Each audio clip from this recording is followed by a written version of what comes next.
Me sabisa que como vice-presidente, como gente mulher, para mim é importante para caminho que por nos cria mais possibilidade para nós gente mulher não. Nós reparar que a pandemia a dal Aruba, a dal intermundo hopi duro, pero esta mais afeta a gente mulher não e muito não. E nós mister põe atenção de você agora, senão nós perde todo o avanço na gente mulher na logra do passado. E Supernova é bonito projeto que nós faz especialmente para nós muita mulher não. Esta contribui para nós por lograr a igualdade de gênero que nós estamos buscando, que é o Sustainable Development Goal número 5.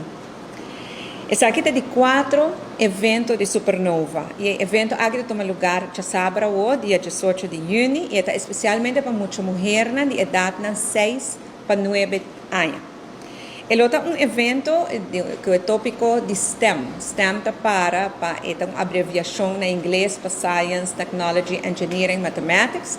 Pois é tópico de mais bem ciência, tecnologia, engenharia e matemática.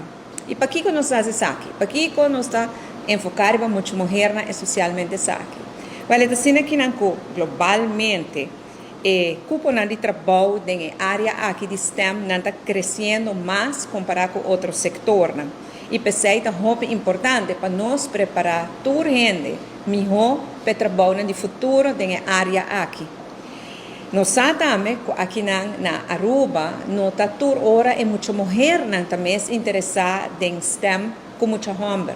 E pensei nós que põe extra atenção para muita mulher na área de STEM.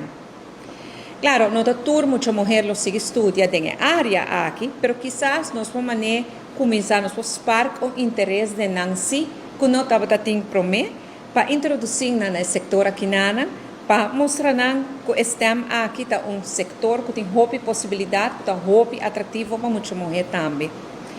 Na Aruba, não vou agora, mas historicamente também o setor aqui, de ramo aqui, está mais tanto para a gente homem que domina o setor. Pero, pouco a pouco, nós estamos mirando que na Aruba também coisas estão cambiando e nós queremos dar de nossa parte para trazer mais balança na área aqui. E pensei, nós estamos sustentando a iniciativa aqui de Supernova e nós estamos estendendo a invitação na turnos muitas mulheres para já saber, muitas mulheres de idade 6 para 9 anos, já sabe agora, também tem uma atividade somente bonita e interessante